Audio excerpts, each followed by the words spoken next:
Well, welcome. Thank you for joining our Ed Insights K-12 webinar series this morning.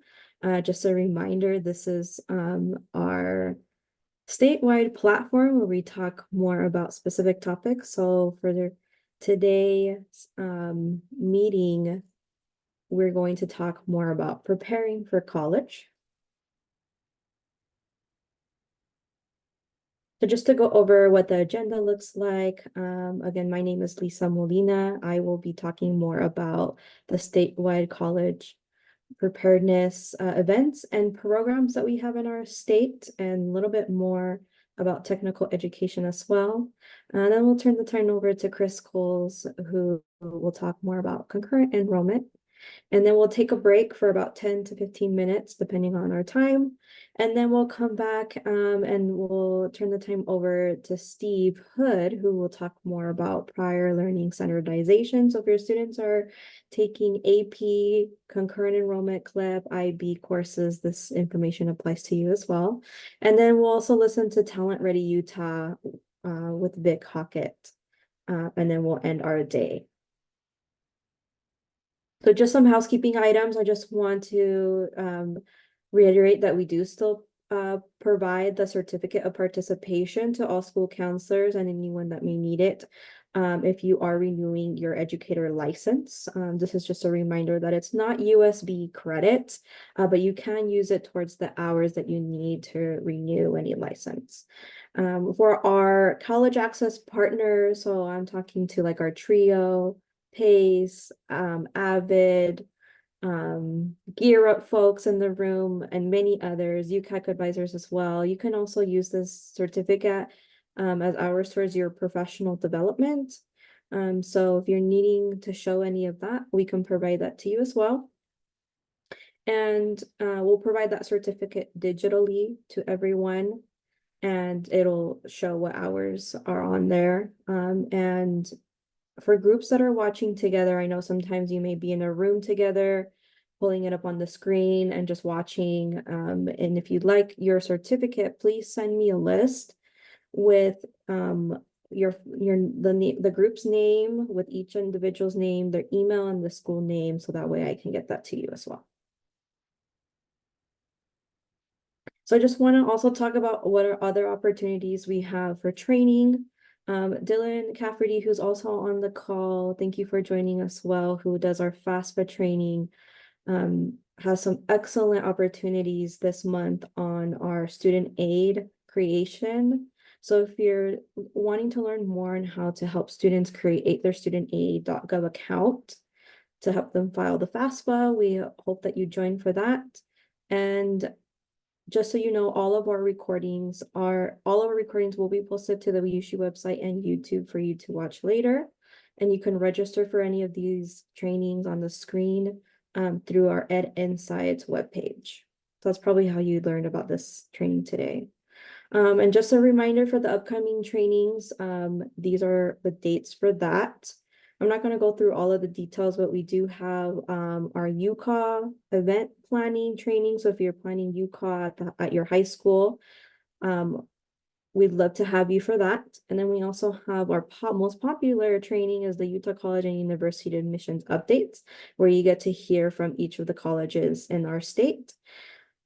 And they provide admissions information, scholarship, anything relevant to their institution. And so this year we have each of the colleges presenting. We have a morning and afternoon session that we're going to be trying this year. And we've grouped these regionally based. So for example, if you want to hear from Ridgerland, USU, Ogden, Weber Tech, Weber University in one session, you can do that, and then you can attend the afternoon session, and maybe you want to hear more about Southern Utah schools as well. So we've done that this year, so you hear a little bit from each of them in a group. I do want to share our Facts at a Glance publication. I know this is another top publication that we get asked for every year. We have provided that at the beginning of the school year, as we always promise. And this is just where you would find that on our website. So you would go to our UCAW/FAFSA website, and then it would be under the high school UCAW resources under facts at a glance. So that's how you would find that there. And thank you, Dylan, for putting that in the chat as well, so you can go to where to find that. Any questions before I jump in? I don't see anything in the chat, but we encourage you to put any questions in the chat because we do have a large group today, and we'll try to get to most of them. So thank you for being here. I'm gonna now transition into talking about statewide college prep events and where to find resources as you help your students create college lists, just talk about college, and also when you're talking to families where you can find resources as well. We have some great ones on the website. So I just want to refer to this wheel. This wheel just shows where we, the different statewide platforms and programs that are happening in our state. So starting from the 10th grade to 12th grade, we're seeing students enroll into technical colleges under dual enrollment, as well as concurrent enrollment to start earning college credit early. And then we go into the 11th grade with our higher education day. So if you're not familiar with higher education day, it's where all the institutions in our state get together, and then they go to each of the high schools and they basically tour the state and provide an admissions presentation, talk about scholarships with students. So students in the 11th grade get to meet with a college recruiter and ask questions, learn more, and just start building a college list starting from the 11th grade. That's kind of how I like to see it. And then starting in the 12th grade, they would move on to applying to college through Utah College Application Week, as all of you on this call may be very familiar with, since our program has been around for about 10 years now. And paired with that, we have our FAFSA nights. So Dylan manages those. So if you have questions about FAFSA nights, please reach out to Dylan. I encourage you to attend those FAFSA trainings to get more details around the FAFSA, but that is launching December 1st, if I'm not mistaken, Dylan. And yes, so more details, please attend those trainings. And then also in the 12th grade, we want to celebrate students, right? National Decision Day is May 1st. And so anytime around May would be a really great time to celebrate students going to college, maybe going to the workforce, going to technical colleges, those kind of things. Just a very brief overview. I just want to talk about the two different, buckets that we have for college options. So we have our technical colleges, which are shown here on the screen. They are regionally based, as many as you know. And one of the things to know about these is that they are tuition free for high school students during their high school years. And I'll talk about a little more into detail about that in the next slide. But because they have a rolling admissions based programs, weekly start dates are for those programs. So I encourage you to talk to an admissions person at those institutions to get more details about scholarships and just how to get started in general.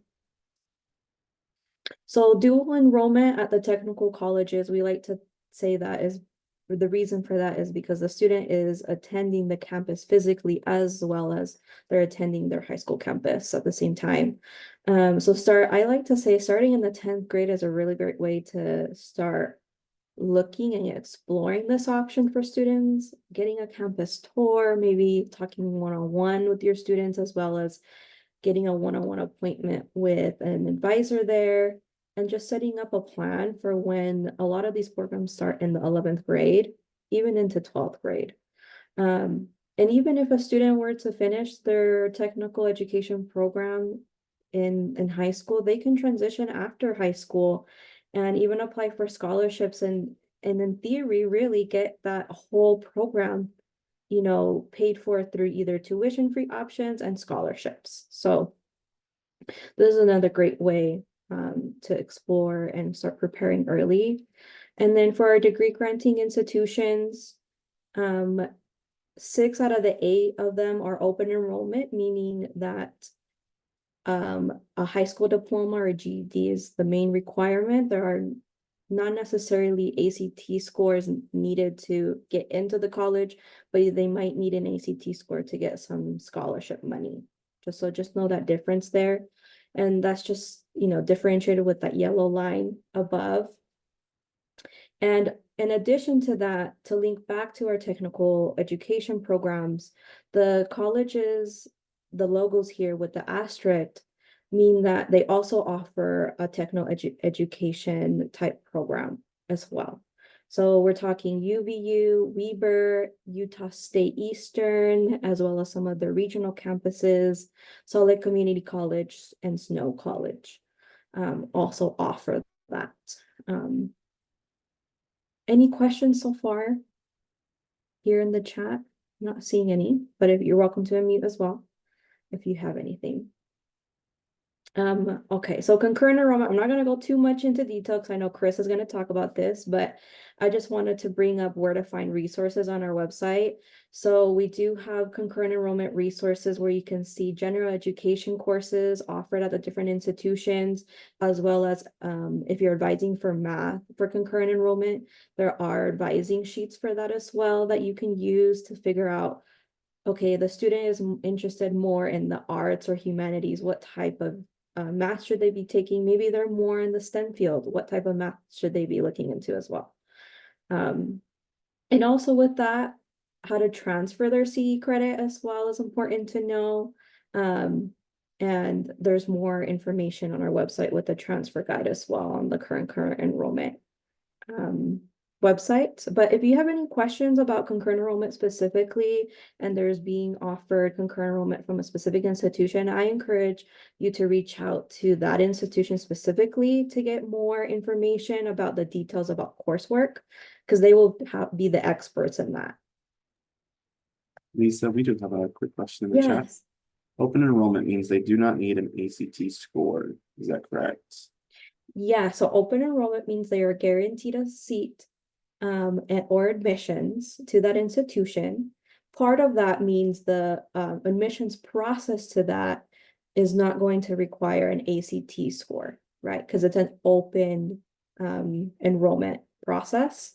Now, asterisk there with ACT scores, like I said, a student may use them to get scholarship money, and there are some institutions, I can't remember them right off the top of my head, but there are some that use that to consider students for merit-based scholarships. So just keep that in mind, but just for admissions applying, getting in general, a lot of our open enrollment institutions don't use the ACT score.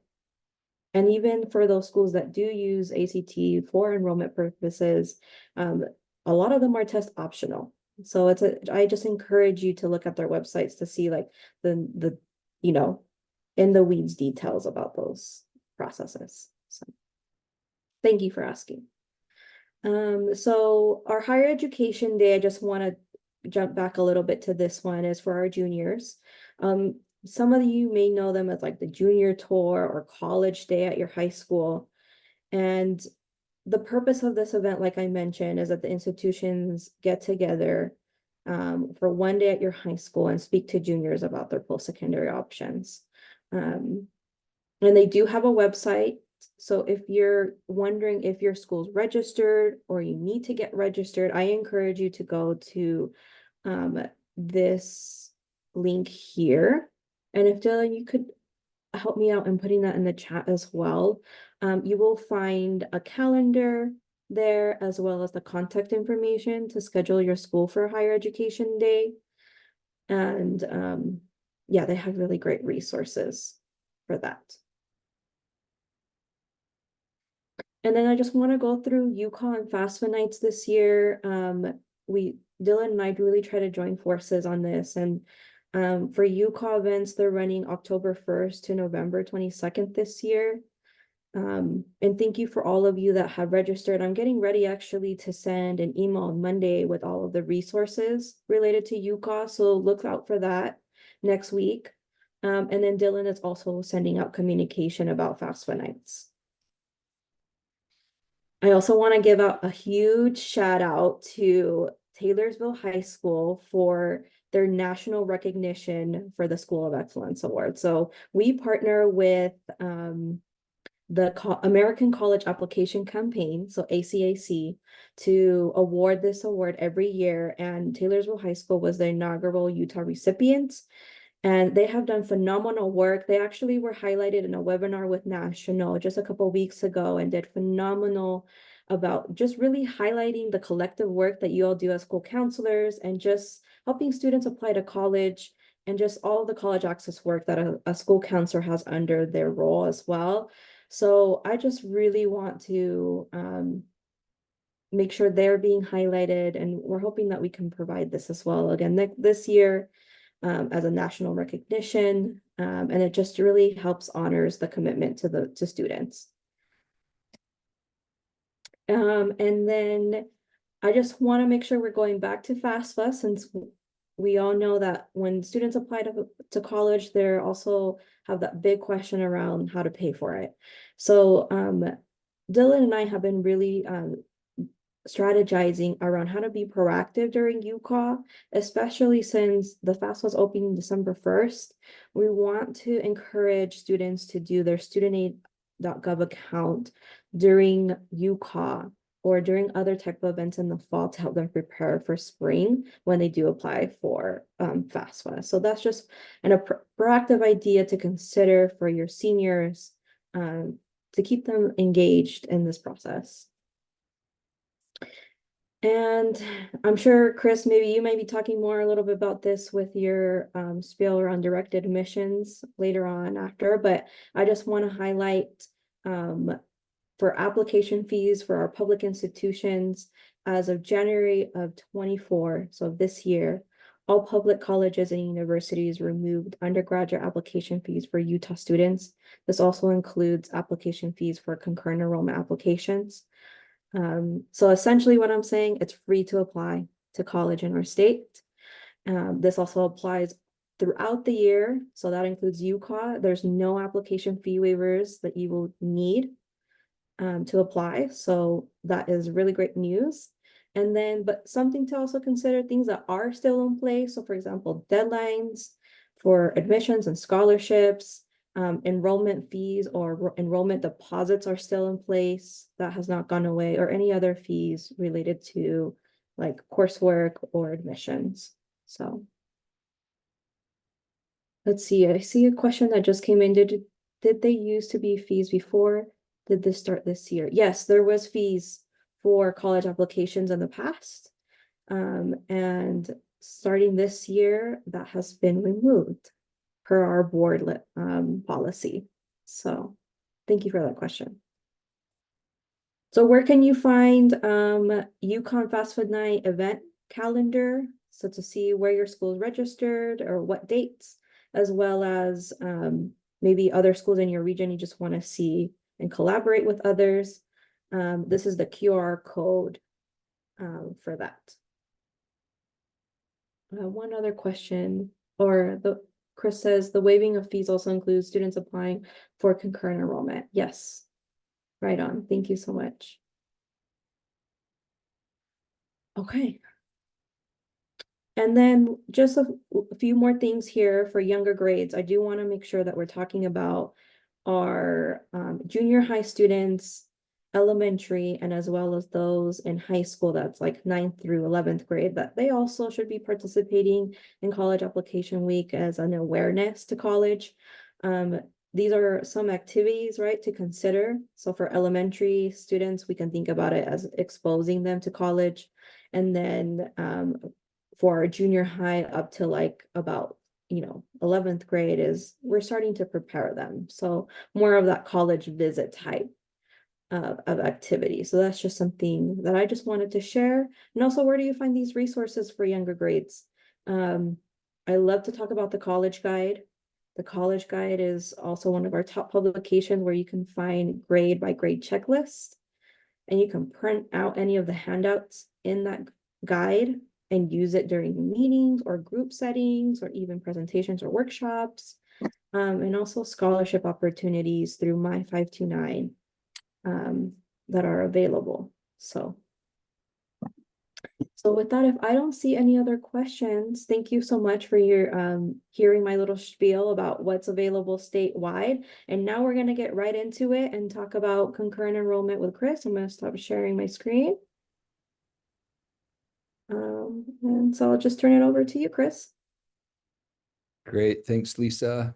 Good morning, everyone. I'm happy to be here and talk about concurrent enrollment and some changes that we've made for this upcoming year and plan to make additional changes in the future. Lisa, thanks for those slides that you presented. I think that information is wonderful.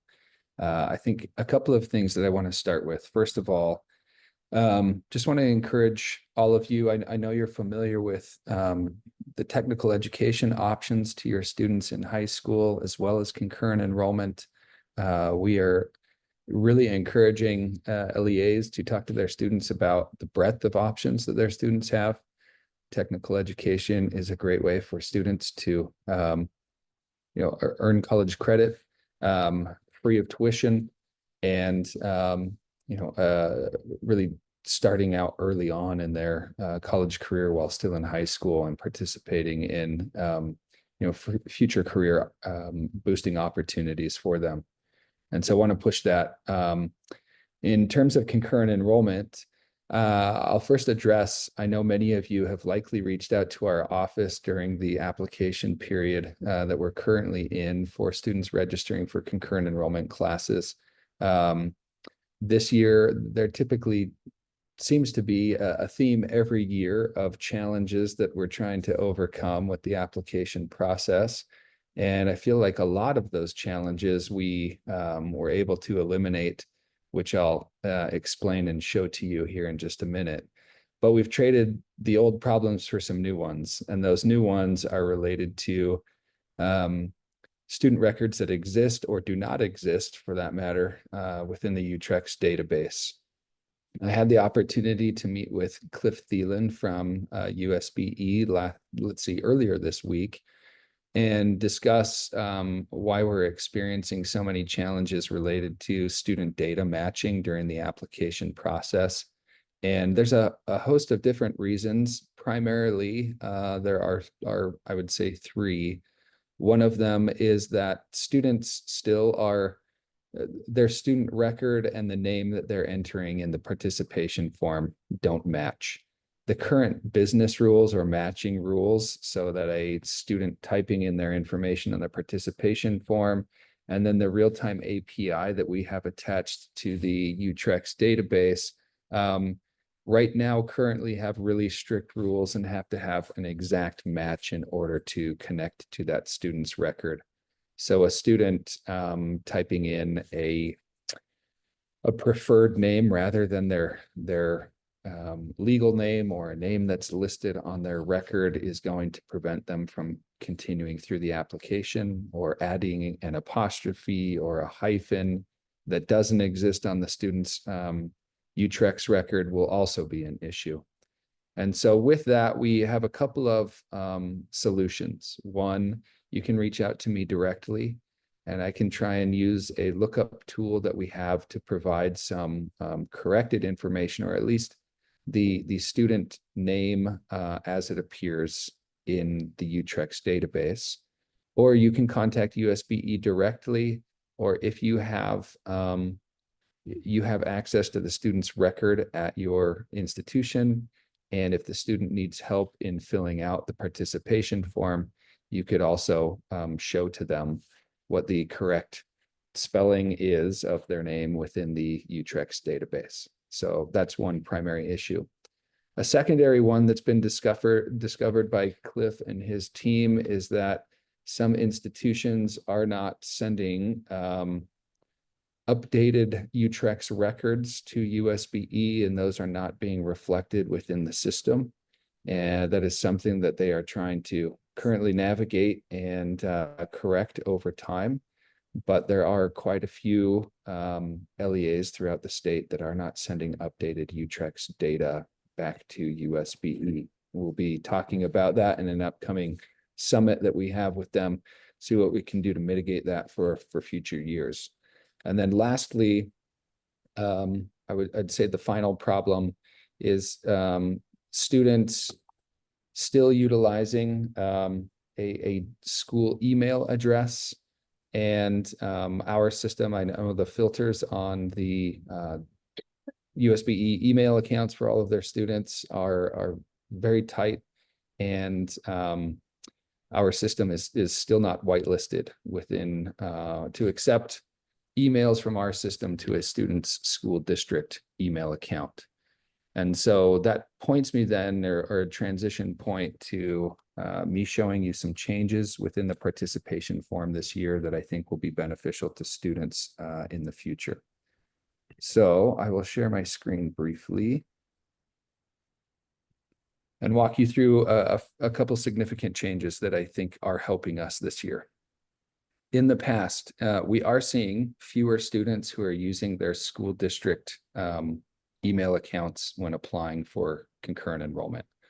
We've tried to just beef up the disclaimer on our website, or on the form rather, with this red text here, really just explicitly telling students, do not use your school district email account, use a private one. And that has been a huge benefit this year. We're seeing fewer students do that. It still happens, but less of them are doing that. The next thing is students are not always aware or following along that they're required in the session that they are applying for concurrent enrollment to verify using an automated email process that is sent real time as they're applying. We've tried to make this more obvious to students as they navigate through the application that they need to confirm or, lack of a better word, maybe duo authenticate using that email that will then allow them to continue on through the participation form. This has been a bigger issue in the past and has been less of an issue this year, which we're excited about. The last update that I'll mention here is we have removed the duo authentication step for parents that need to grant permission for their student to participate in concurrent enrollment. And please don't misunderstand, we are still required, and by statute, and are requiring on this form for parent certification or parent acknowledgement that their student is participating in concurrent enrollment. That has not changed. We're just not making that a process that needs to happen in the single browser session that students are engaged in as they participate, or as they fill out the application or the participation form. And so this has been a significant change and has helped quite a bit. As you can imagine, students that might have time during school to apply for concurrent enrollment don't always have accessibility to a parent, and that parent ability to verify through their email in a similar duo authentication process as the students, that their student is in fact participating in concurrent enrollment. So that has been a big change for us this year. It is helping, and we are seeing more students get through the application faster. So with that, I would just encourage you with a couple of those issues up front, continue to remind your students that they need to use their legal name, or at least the name that exists on their UTREX record, and make sure that their name is spelled right. Make sure that their birth date, believe it or not, is entered correctly, and that they, if they have any questions, they can reach out to our office, but they can also use you as a resource to make sure that they're inputting their name correctly. And so that's it as far as like participation form updates go. I wanted to also note that we do have, I will share my screen one more time really briefly. And this will not be like a super friendly slide or something that we can easily share, but I wanted to mention that we will be sending this out to each of you. This will be going through the channels of Kathy Gray at USBE, and then likely out to all of you through the correct channels. But we have put together an online course list of all online courses that are currently available to students at each of the different institutions. This is significant because we have changed some policy this past year in allowing students, if there is not available seat space or a course offered by their designated service region provider, that they can now, an LEA can sign a contract with any institution of higher education throughout the state to offer that concurrent enrollment class to their students. So for example, students in Logan could potentially be registering for an online course at Utah Tech, should that option not be available to them in their service region, and or there is not available seat space. That has been a change this year. In past years, there was a kind of right of first refusal process for online courses that has existed, and we changed policy to allow greater access to students across the state. This has also been, so we've received some great feedback, and students are finding it easier to enroll in the online courses that they are interested in, but also at institutions that they may not have been able to in the past. So that list will be coming out to you. And if you have students that are interested in attending those courses, first check with your service region institution. And if that course is not offered, or if there is not available space, you can reach out to another higher ed institution and sign a contract and start offering those courses. And then the last thing, this is not related to concurrent enrollment, but just a general announcement about a new tool that will be launching prior to college application week / month. And this will be a part of the UCA training next week. But we are in the process of developing and launching a tool prior to August 1st that will help students around the state see where they are guaranteed admission for an institution of higher education. And this will, first of all, allow students to see the breadth of options that they have in terms of types of institution, length of academic programs, as well as institutions who are quite literally waiting for their applications to admit them and help them start their college careers.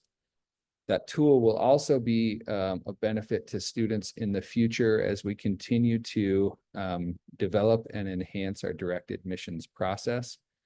In future years, there will be a lot of enhancements made to this tool to also transfer electronic transcripts and assist in the application and admission process. Right now, this tool is simply informing students of options and where they're guaranteed admission. And I think this is a really beneficial step as we move forward this year. So that will be coming out prior to October 1st. In addition to that, we will be sending out to all participating UCA high schools digital marketing assets that can be utilized to pass out to students, directing them to this new tool and website, as well as posters if you would like to hang in your hallways at your school or counseling centers. We'll be providing those out to you, and then also through other channels to our recruitment teams at each of the higher ed institutions, and then also to our UCAC advisors. And so you'll probably see some of those materials multiple times, but wanted to make mention of that. We can have a little bit more detail next week during that UCA training. If you have additional questions about UCA or what this tool entails, please feel free to reach out to me and I can provide you with more of an update. But that's an exciting announcement and something that we're looking forward to. So with that, that concludes my presentation. Any questions I can answer for anyone? I think there was one. It seems like folks really like that list that you shared, Chris. Is there a way to share that out with folks on the call? Yep, absolutely. So I can send that to you, Lisa, if you want to send it out to this group. Institutions are doing one last review My plan is to send that out today to both higher ed institutions and then also to share out with all of you. Perfect. We can send it out. Okay. Any other questions that we can answer for anyone at the time? Let's see. I see one more in here.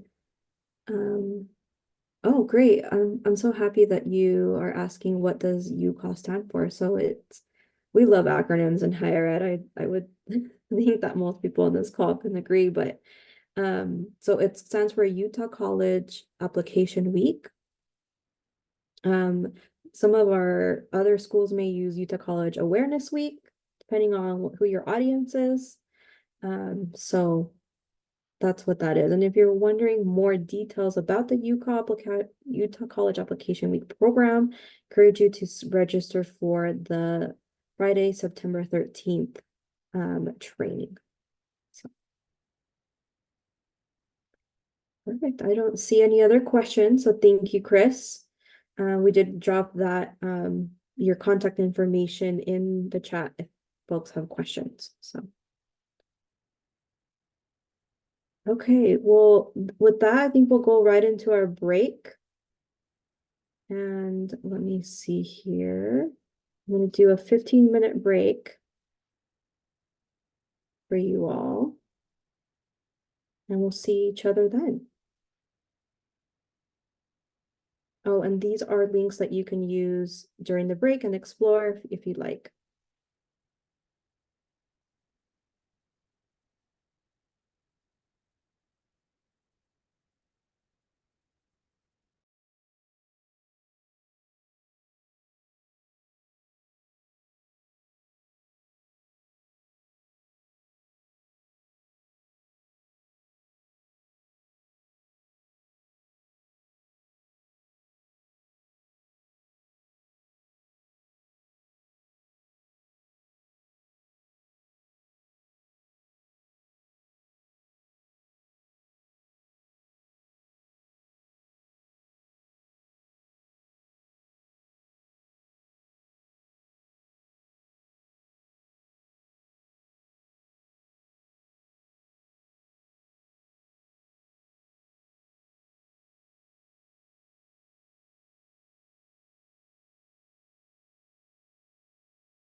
Welcome back, everyone. I hope you enjoyed some of the resources that you reviewed during the break. And we'll turn now the time over to Steve Hood, that will talk more about our prior learning opportunities. Thanks, Lisa. Thanks, everybody, for being here. I know a lot of you are very familiar with AP exams and IB exams, but there's some things that are changing, both from the College Board and from IB, and from some other exams and some other opportunities that may apply, particularly to college students who, or to me, to high school students who will be later matriculating as regular college students. So hopefully we have some good information here for you today. So we will do our best to try to help bring you up to date on things here today.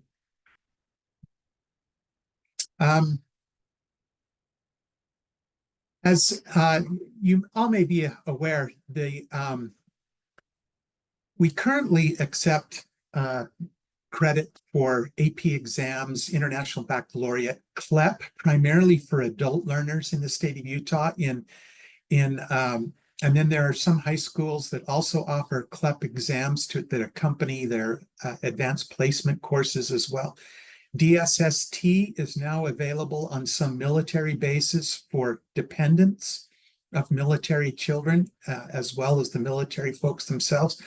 Cambridge is a relatively new exam to the state of Utah. There's only one high school that we have heard that is using Cambridge chemistry, but Cambridge is becoming of more interest. It's sort of a cross between International Baccalaureate and AP exams.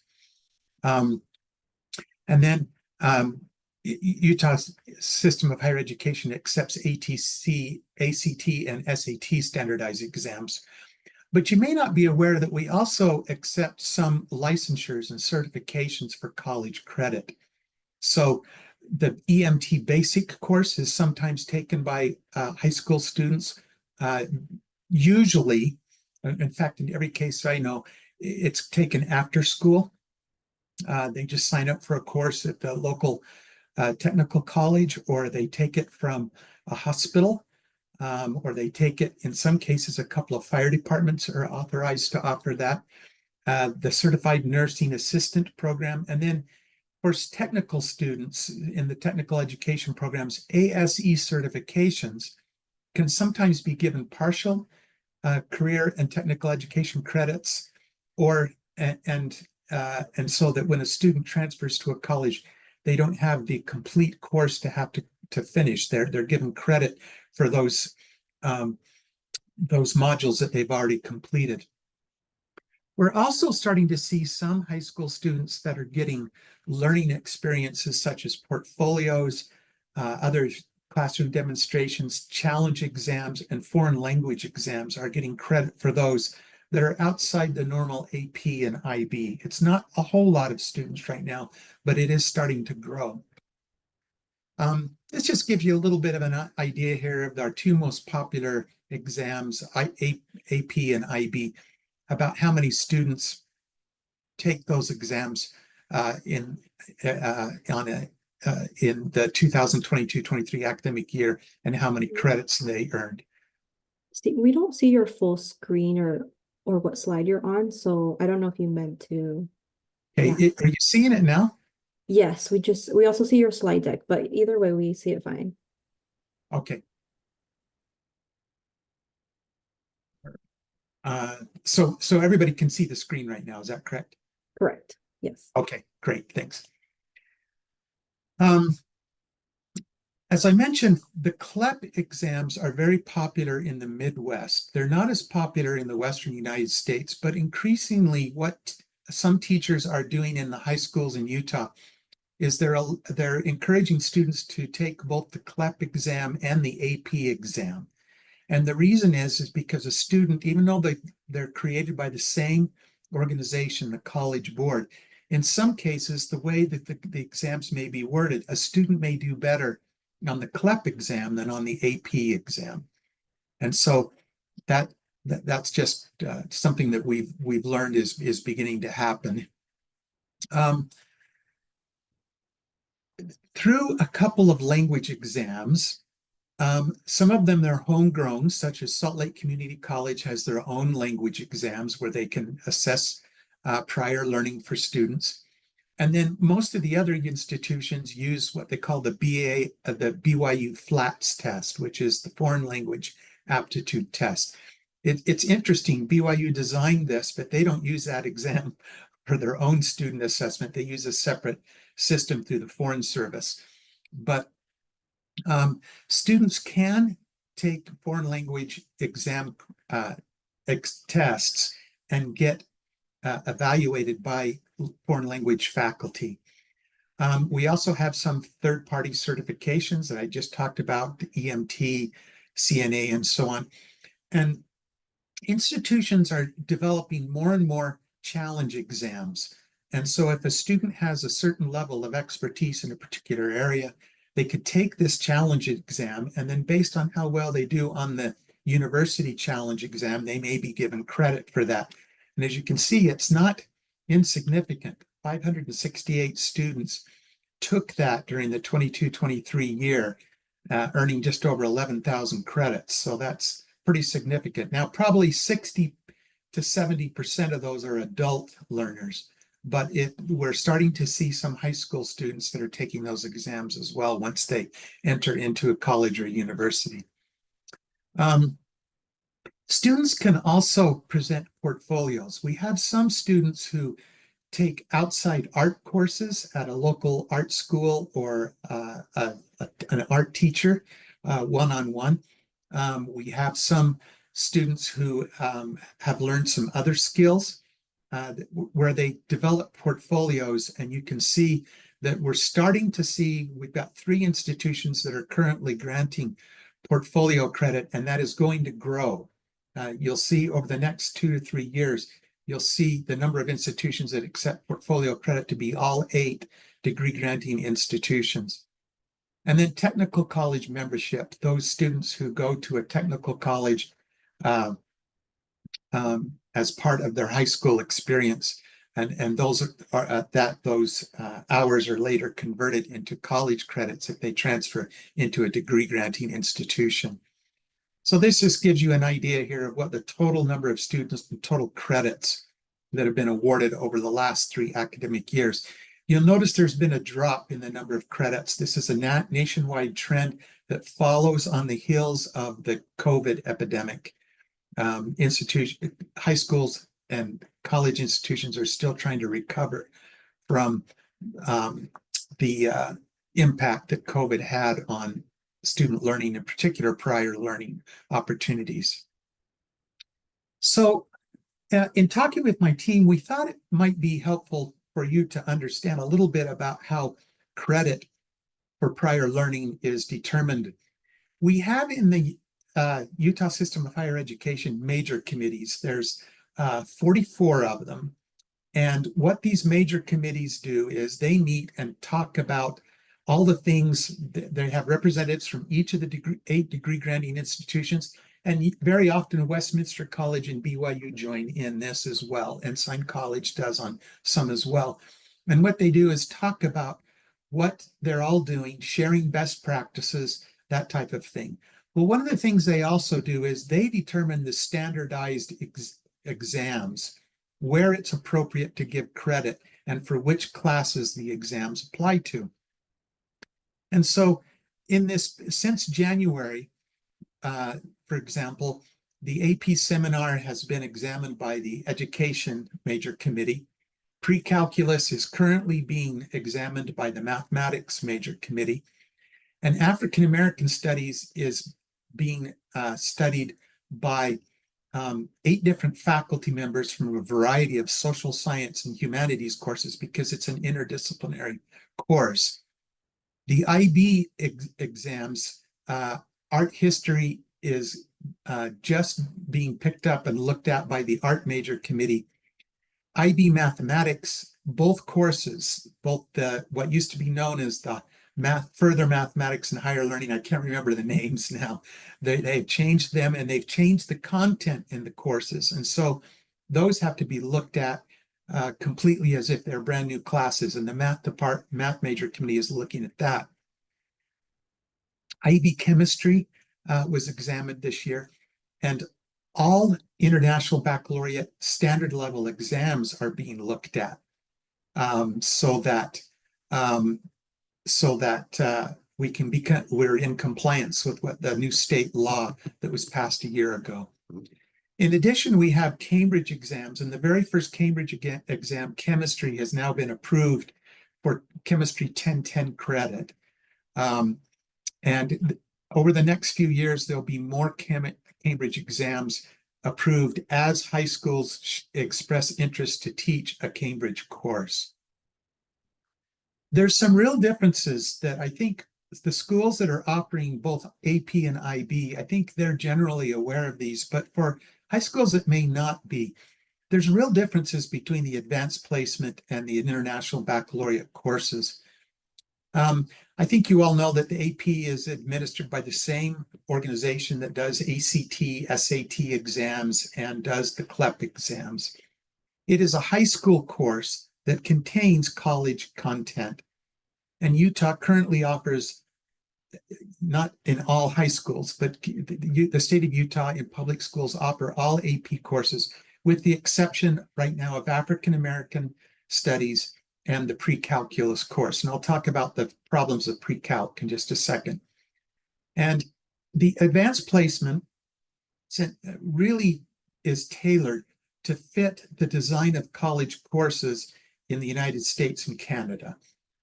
The International Baccalaureate is a French-based organization that really follows the European Gymnasia program. And what this means is a good number of European colleges and universities, a baccalaureate degree is 3 years of full-time study, not 4 years as it is in the United States. Excuse me.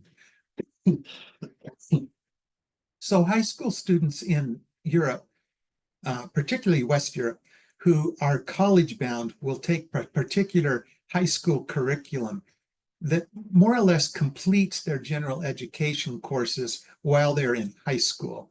And so the International Baccalaureate, in most cases, most of those courses are more rigorous and more content laden than the advanced placement courses, but not always. Because they are already college courses that are designed or have a heavier amount of college content that are designed for the European colleges and universities, they do not align as easily to course equivalencies in the United States as AP does. It does not mean they're not good courses. Most IB courses are very high quality courses, but they just don't align quite as easily as the AP, which have been tailored to fit US and Canadian courses. I know Chris just spoke about comparative or concurrent enrollment, but I wanted to give you a little bit of insight here on as you work with students and advise them, and as you participate in your discussions in your high schools about the advantages of these standardized courses and exams versus concurrent enrollment. The credit for prior learning really is based upon exam scores for the most part. And faculty across the United States, college faculty, don't really like that formula very well. And the reason is because most college courses have been emphasizing for the last 20 years writing across the curriculum. And some of the AP courses are not as heavy on the writing as the commensurate course is at a college or a university. There's variable scoring on student assessment. So as you know, a student getting a 3 may earn a particular level course, but if they're a 4 or 5, they may get a more advanced course. But the courses in AP and IB are not all scaffolded correctly into the curriculum. And what that means is, in some cases, the Utah System of Higher Education, BYU, Westminster, almost all colleges and universities will give some credit for AP and IB, but that may be open credit. It doesn't necessarily, they may not fulfill a prerequisite to be able to get into a higher level course in college or universities. The other thing that worries higher education all over the country and in Canada is that AP and IB courses are not formally part of a college evaluation system. And what we mean by that is accreditors don't look at these. But concurrent enrollment courses are college courses. The scoring is based on standard college student evaluation, and the courses are scaffolded into the curriculum. In other words, if you take an economics concurrent enrollment course at 1010, it's going to scaffold directly into 2010 and 2020, the next level courses. Or you take concurrent enrollment 1050, you'll be ready to go into your trigonometry class and so on. Also, the concurrent enrollment courses, because they do belong to individual institutions, they are evaluated by our accreditors. And so they verify that they are college courses.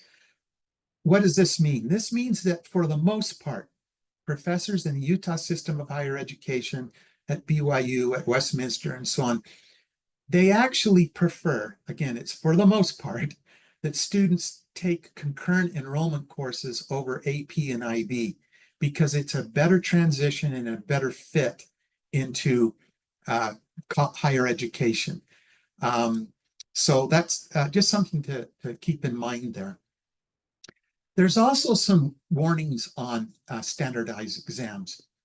The MCAT people, that's the medical college aptitude test, they tell us that for dental school and medical school, they do not recommend students take standardized exams and standardized courses. So AP chemistry, they don't recommend it. They say medical schools prefer to have students take college-based, regular college-based chemistry courses.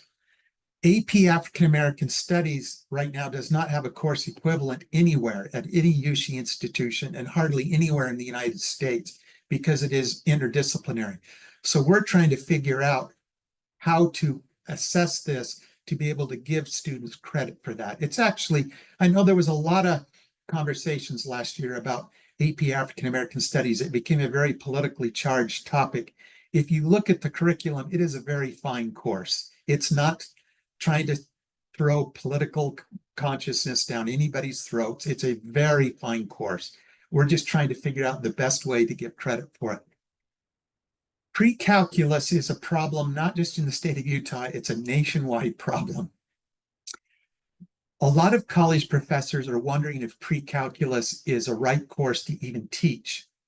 We do teach in the Utah system of higher education this academic year, there will only be 6 pre-calculus courses taught system-wide.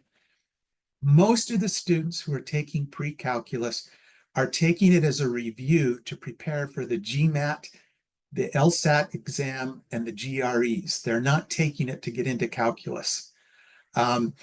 Most professors nationwide believe that the proper sequence for calculus is college algebra, trigonometry, then calculus 1. So that's one of the reasons why the math department the math major committee is very worried about this. They want to grant students credit for pre-calculus if they've taken it, but they don't want, one of the things that we've noticed is students don't do as well if they've taken pre-calc in lieu of some other courses and then gone into 1210, math 1210, the calculus 1. So that's a problem. We're trying to figure out what to do with the AP seminar. It probably fulfills the writing 2010 requirement, but it may not fulfill the lower division requirement, which is 1010. So English professors are trying to figure out how to get students, what they can do to see if students are adequately prepared in both classes in order to give them credit for both. They're working on that. And by late October, they hope to have some sort of decision made. IB World History, History of Americas, does not fulfill the History 1700 general education requirement. Remember that this is a course that is mandated by the Utah State Legislature, the American Institutions class. In order to have that, it has to have a concentration on not just the Constitution of the United States, but the first 10 amendments to the Constitution and the 13th, 14th, 15th, 16th amendments to the Constitution. They're absolutely crucial. And the IB history does not have that kind of detail. And then there's also other aspects of civil rights, the Civil Rights Voting Act, the Education Rights Act, and some of the other acts of Congress that are not contained in that content. So for that reason, it does not fulfill History 1700, but it does fulfill History Open Elective Credit. We've already talked about UC professors, UC professors preferring concurrent enrollment. Foreign language credit placement is tricky. In some cases, students may do well on an AP exam, but then they get into a 2000 level language course and find out that even though the AP exam allowed them into that course, they may not be fully prepared, and it may just be discouraging to them.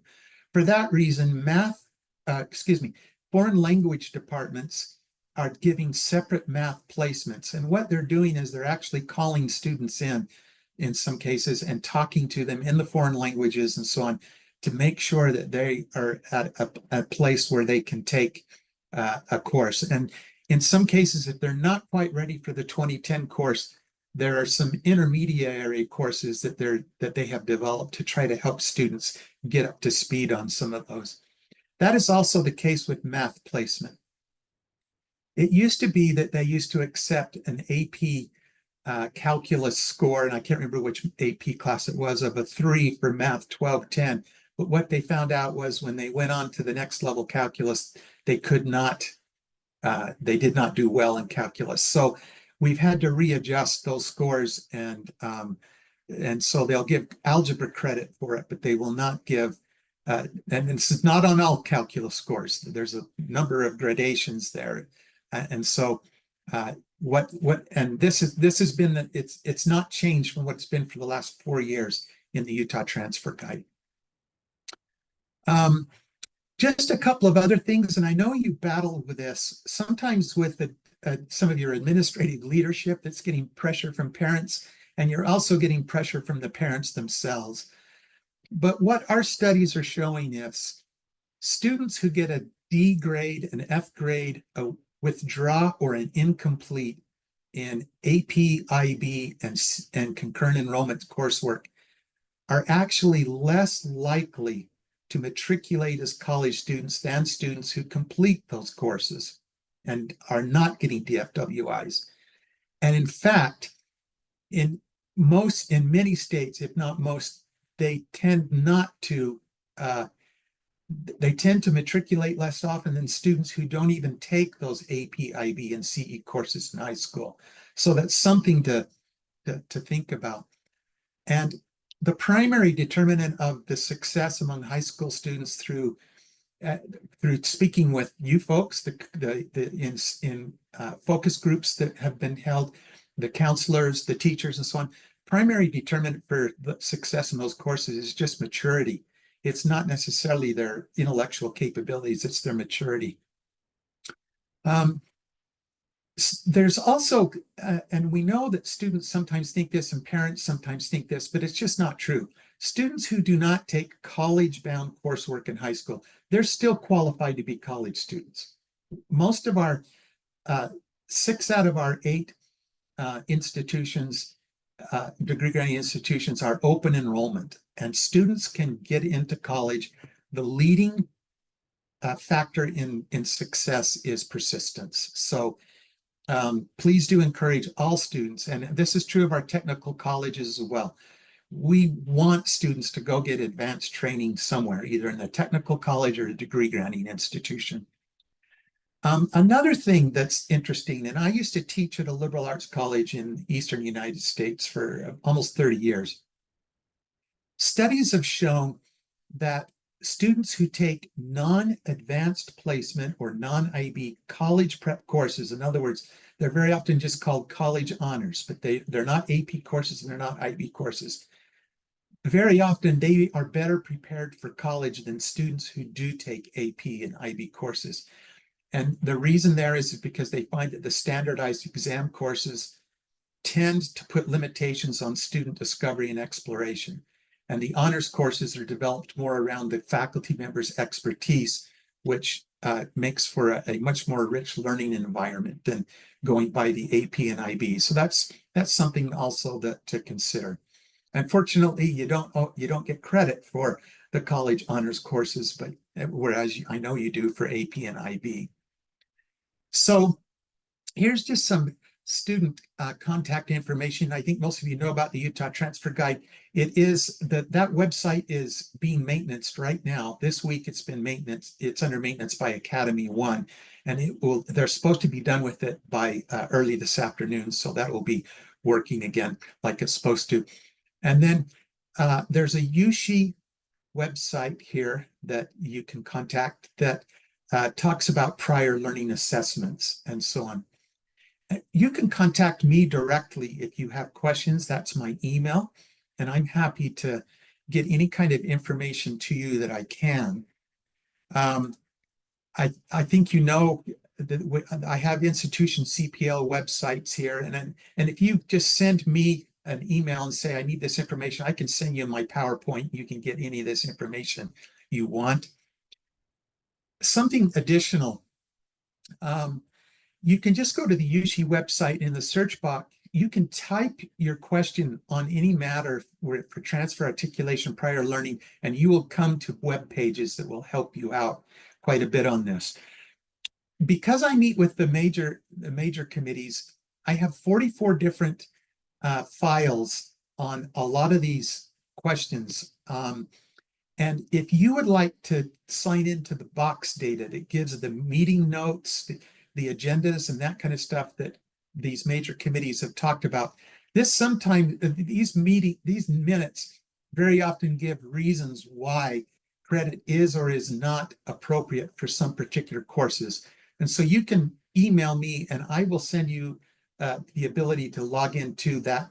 We have a public box file system that we can share with you on that matter. So that's basically what I have. I hope I didn't run too long here, Lisa, and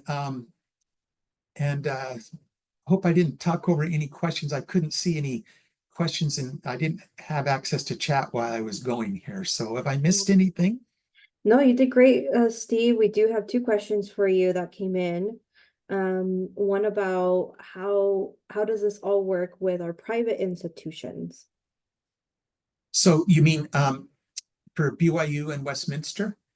Yes. Okay, for the most part, I try to work really closely with both Westminster and BYU, and we're pretty much aligned with Westminster. BYU, there are some differences. BYU, when it comes to AP, in some areas, BYU requires a higher score on AP than they do on IB. And if you go to prior learning to byu.edu and either type in the search box prior learning or put advanced placement, they have a guide there that's very helpful, and it's similar to our Utah Transfer Guide, but it's all in one PDF. They will show what their transfer equivalencies are. That might help you out there. Westminster, as far as I know, I think they're pretty much identical to us, but I think they do accept pre-calculus right now, and I think they also accept African American studies right now. I think we will be accepting African American studies. It's just a matter of we'll have to invent a course number in order to grant credit for that. Perfect. Thank you so much. And then this last question, I know that you had talked about AP calculus and kind of like the nuances to that. The question is AP calculus BCOK in our state and country in terms of the assessment, I guess? Yeah. So somebody correct me if I'm wrong on this. I think calculus AB is more rudimentary than BC. Is that correct? And so the BC, I think, is the more advanced one, and it's absolutely fine. There's not a problem there.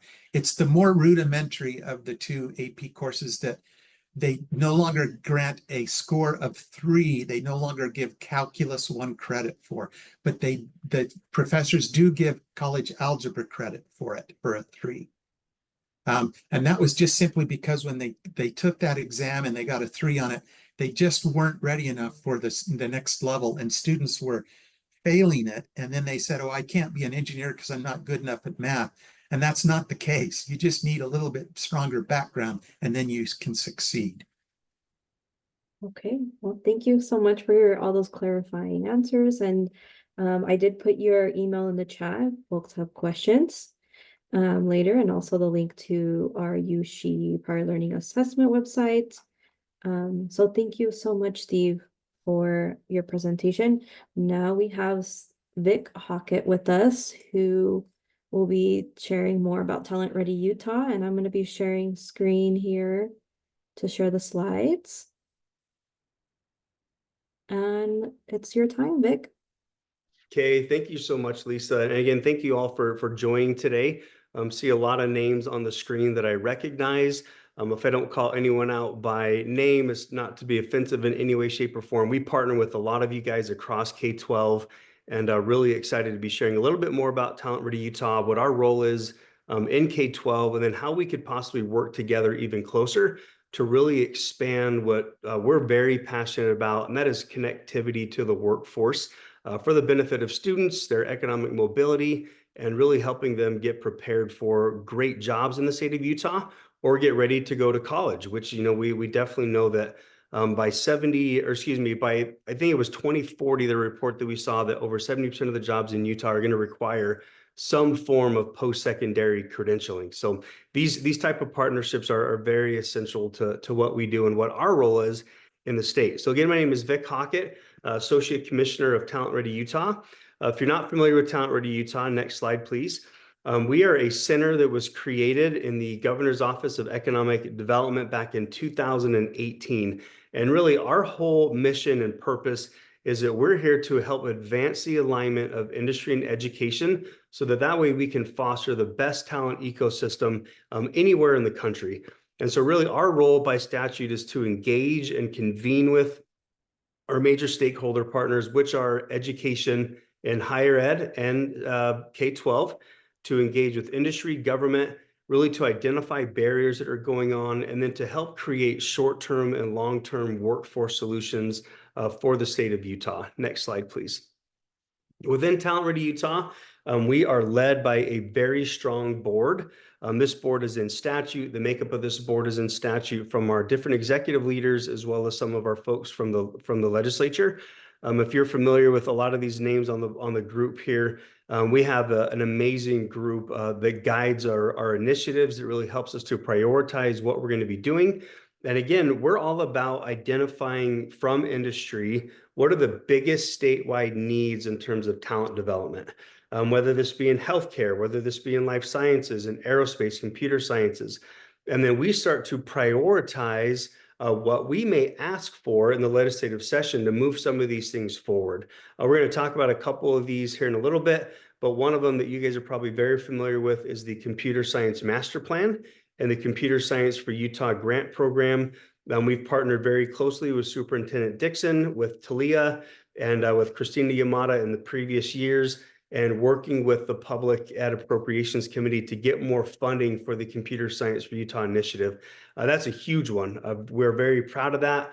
And so far, because of the great work in USBE, we've reached over 600,000 kids with that funding. And we got more funding this last year, as you might be aware too. We got another $1 million of ongoing money and $6 million in one-time money, bringing our total up to, I think, $33 million at this point in time, what we've been able to secure with our legislature for the Computer Science Initiative.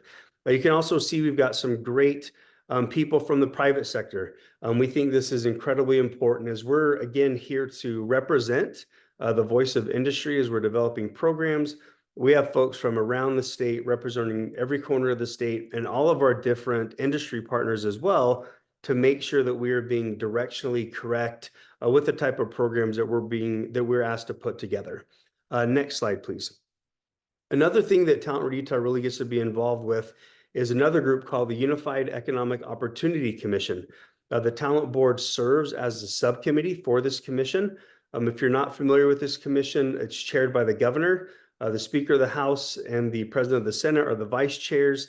It's got every single executive leader from the state agencies on this group.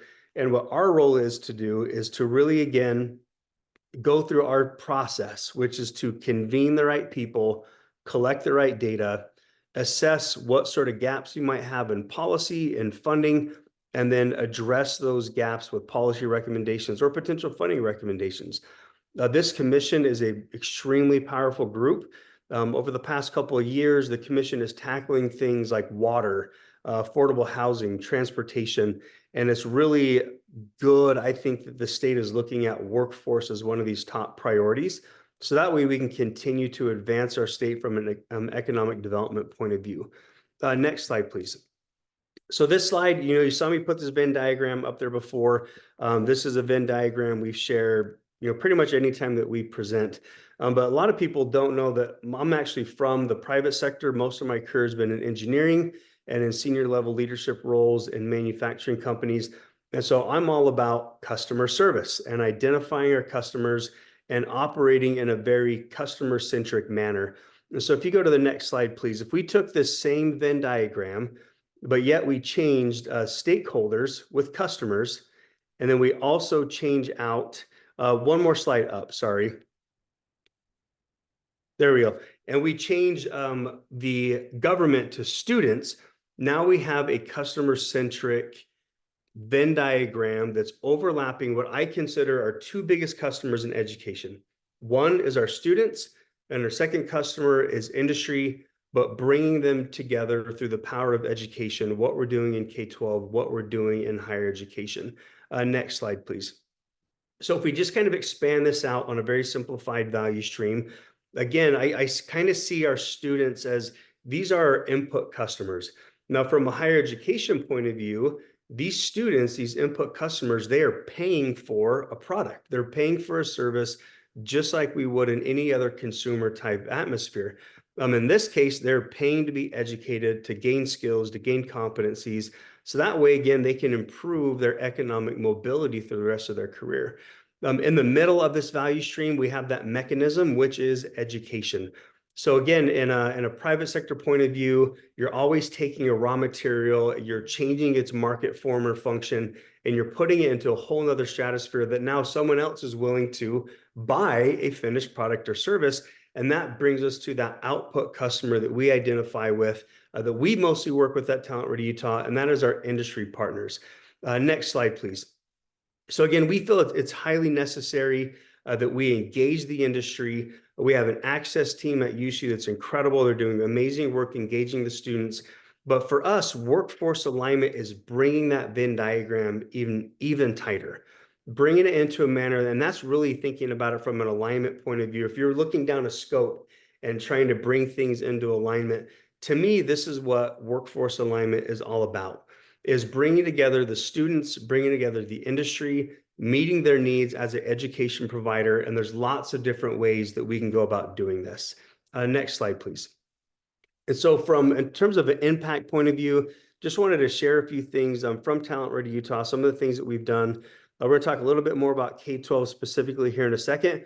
But again, these are before this past year's legislative funding. And you can see some of the outcomes that we've been able to have. Again, big things in K-12.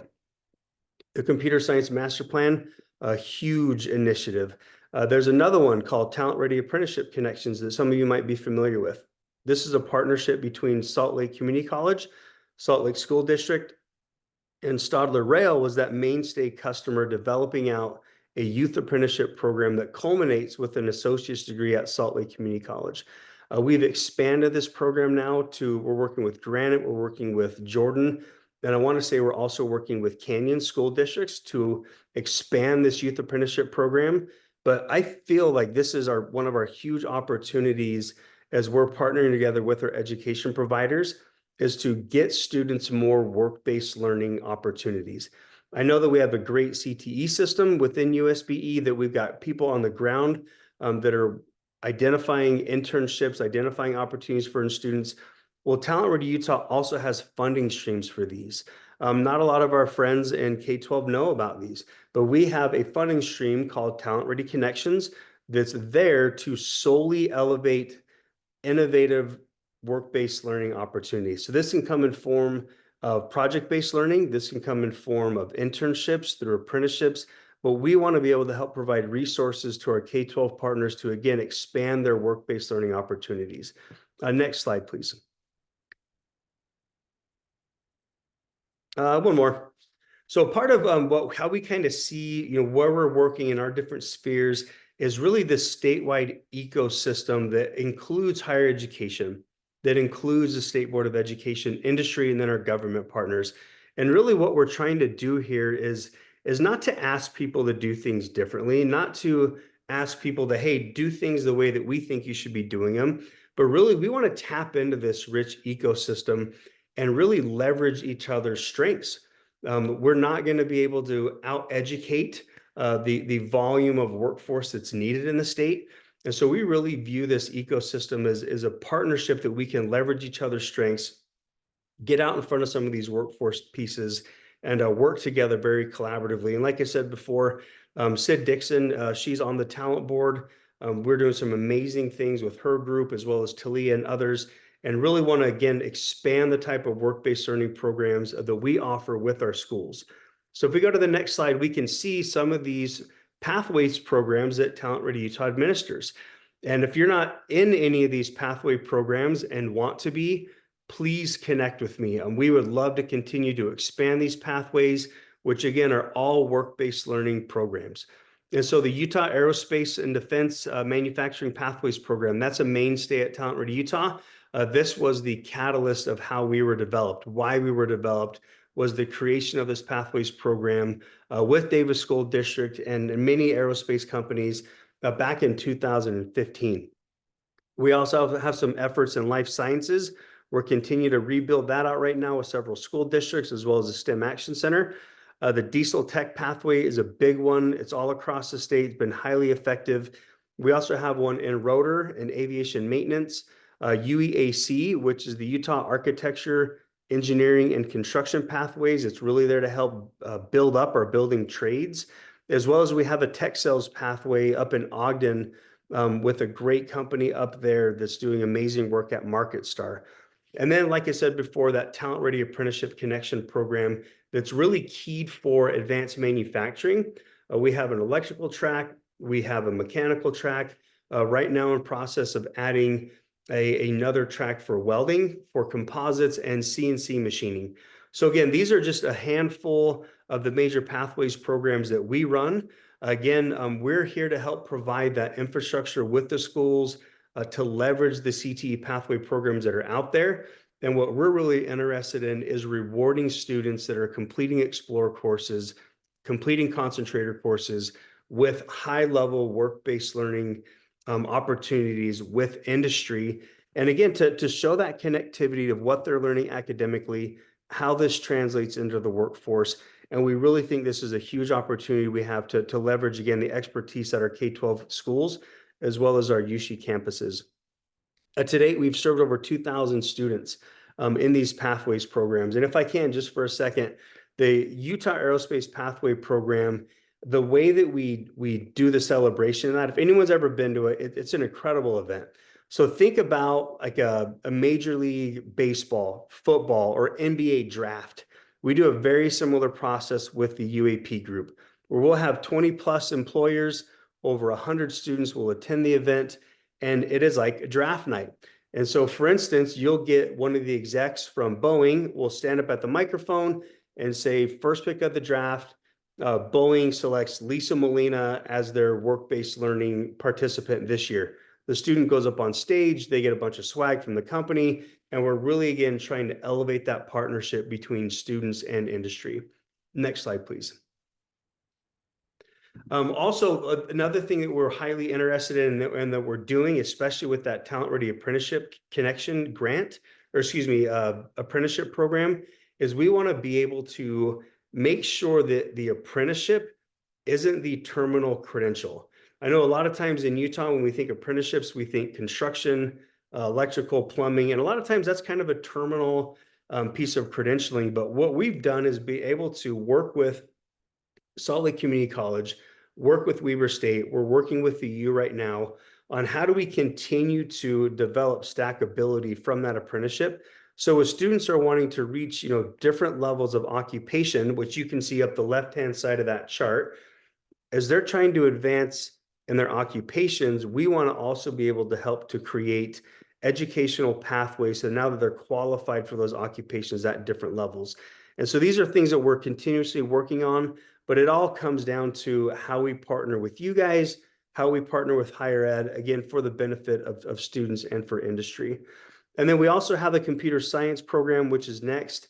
You can see again on next slide. Sorry, Lisa. Some of the things we've done, again, with USBE, with the Computer Science for Utah program, we've gotten a lot of funding for that program. Christina Yamada is doing a great job at USBE, working with the local education providers to get these rigorous computer science programs. We're trying to get it down to the 3rd grade level, regardless of zip code across the state. And again, students don't know at that age that they're learning computer sciences, but they're having fun.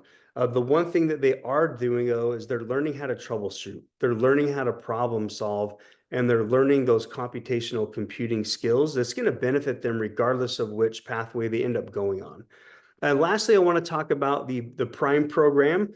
Some of you are familiar with the PRIME program. This was a pilot a couple of years ago with Representative Al Peterson, Senator Milner, and many others, where the whole goal was, let's create a mechanism in which students who can either go on a college-ready career track or career-ready track. So there's a pilot that was rolled out. 8 different school districts were a part of this pilot, and the pilot was highly effective, to the point that last year in the session, Chris Coles, who's on this call, the student access team, Talent Ready Utah team, and then USBE with Jonathan Frey, Christy Schreck, we all pulled together some ideas with Representative Peterson to take that PRIME pilot to an official program.